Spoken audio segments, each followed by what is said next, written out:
돈을 너무 아끼면 생각과 행동이 위축됩니다. 여러분 혹시 이런 경험이 있나요? 친구들과 만나서 저녁을 먹고 싶지만 돈을 아껴야 한다는 생각에 모임을 피합니다. 업무에 필요한 세미나나 강의를 듣고 싶지만 등록비가 아까워서 포기합니다. 자기 개발을 위한 책을 사고 싶지만 당장 생활비를 줄이기 위해 구매를 미룹니다.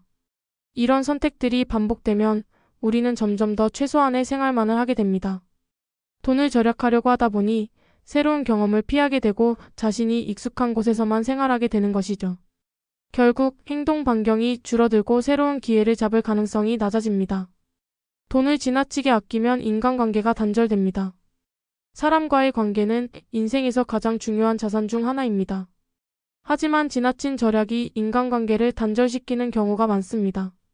친구들과의 약속을 돈이 든다는 이유로 계속 미루다 보면 결국 연락이 끊어지게 됩니다.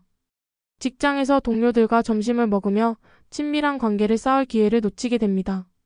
명절이나 기념일의 작은 선물조차 부담스러워하며 관계 유지를 소홀히 하게 됩니다.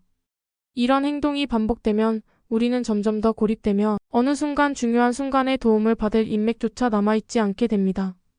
인간관계는 지속적으로 유지해야 하는 자산입니다. 관계를 맺고 유지하는 데 드는 비용은 단순한 지출이 아니라 온갖 복을 쌓는 투자입니다.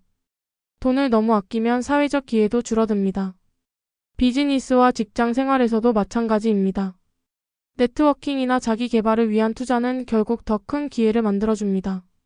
자신이 속한 업계의 모임이나 컨퍼런스에 참석하지 않으면 새로운 정보와 인맥을 얻을 기회가 사라집니다. 직장에서 회식이나 네트워킹 자리를 피하면 중요한 프로젝트나 승진 기회를 놓칠 수 있습니다. 자기 개발을 위한 교육이나 코칭에 돈을 아끼면 실력 향상 속도가 더뎌져 경쟁에서 뒤처질 수 있습니다. 비싼 학원이나 해외 연수를 다녀오는 것만이 투자가 아닙니다. 소소한 네트워킹 비용, 업계의 흐름을 파악하기 위한 작은 투자들이 모여 큰 기회를 만들어냅니다. 돈을 아끼는 것보다 운을 쌓는 소비를 하세요. 그렇다면 어떤 소비가 우리의 운과 복을 쌓는 소비일까요? 단순한 사치나 낭비가 아니라 미래의 기회를 넓히고 운의 흐름을 좋게 만드는 소비에 집중해야 합니다. 배움에 투자하세요. 복으로 되돌아옵니다. 온라인 강의, 독서, 세미나 참석을 통해 자기 개발을 지속하세요. 새로운 지식과 기술을 습득하는 것은 장기적으로 더 큰 경제적 기회를 가져옵니다. 관계를 유지하기 위한 투자는 운을 부릅니다. 가까운 사람들에게 정기적으로 밥을 사거나 작은 선물을 위한 예산을 미리 정해놓고 소비에 감사를 표현하세요. 인간관계는 미래의 기회를 만들어주는 가장 중요한 요소 중 하나입니다. 타인을 위한 소비인 기부와 봉사는 우주의 원리에 따라 결국 다시 나에게 돌아옵니다. 기부를 하면 나의 복이 커진다는 말이 있습니다. 사회에 환원하는 행동은 예상치 못한 행운과 기회를 불러옵니다. 자신을 위한 리프레시 소비는 아끼지 마세요. 혹시 기분이 안 좋을 때 소비하는 경험 있으신가요? 우울할 때 달달한 디저트를 사 먹거나 기분 전환이 필요할 때 쇼핑을 하거나 심지어 복권을 사면서 한 방을 꿈꾼 적도 있죠. 소비는 행복을 위한 도구입니다.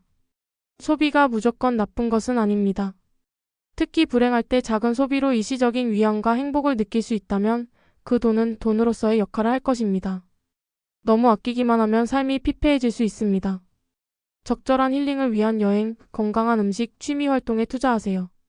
물론 무작정 소비를 늘리라는 말이 아닙니다. 중요한 것은 돈을 어디에 쓰느냐입니다. 낭비하는 소비는 안 됩니다. 충동적인 쇼핑, 불필요한 명품 소비, 단순한 허영심을 채우기 위한 지출은 피하세요. 진짜 운이 좋은 사람들은 돈을 무조건 아끼는 것이 아니라 돈을 운을 키우는 방향으로 씁니다. 돈을 아끼는 것이 아니라 기회를 사는 것이다. 돈을 아끼는 것은 중요합니다. 하지만 지나치게 아끼다 보면 오히려 삶의 질이 낮아지고 더 큰 기회를 놓칠 수 있습니다. 돈을 운과 기회를 사는 도구라고 생각하세요. 지나친 절약은 관계와 기회를 단절시키지만 현명한 소비는 미래를 위한 투자입니다. 밥을 사세요, 배우세요, 기부하세요. 그러면 여러분이 어려운 순간이 왔을 때 그 복이 다시 돌아옵니다. 여러분은 어떤 소비를 하고 계신가요? 돈을 아끼고만 있지 말고 기회를 사는 현명한 소비를 시작해보세요.